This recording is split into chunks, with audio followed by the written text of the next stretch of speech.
सलगरे तालुका मिरज येथे आज सर्व समाज बांधवांनी मिळून परभणी येथे भारतीय संविधान पुस्तिकेची झालेली मोडतोड, सोमनाथ सूर्यवंशी यांचा पोलीस कोठडीमध्ये झालेला संशयास्पद मृत्यू आणि अमित शहा यांनी डॉ. बाबासाहेब आंबेडकर यांच्याबद्दल केलेल्या चुकीच्या वक्तव्याचा जाहीर निषेध म्हणून ठिय्या आंदोलन आणि निषेध फेरीचे आयोजन करण्यात आले होते.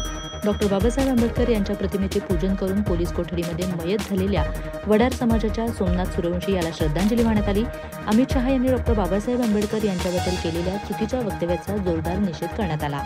सोमनाथ सूर्यवंशी याला न्याय मिळावा आणि अमित शहा यांच्यावर देशद्रोहाचा गुन्हा नोंद करून गृहमंत्री पदावरून काढून टाकावे अशा मागणीचे निवेदन कवठे महाकाळ बीड अंमलदार पडळकर व पोपट देसाई यांना देण्यात आले.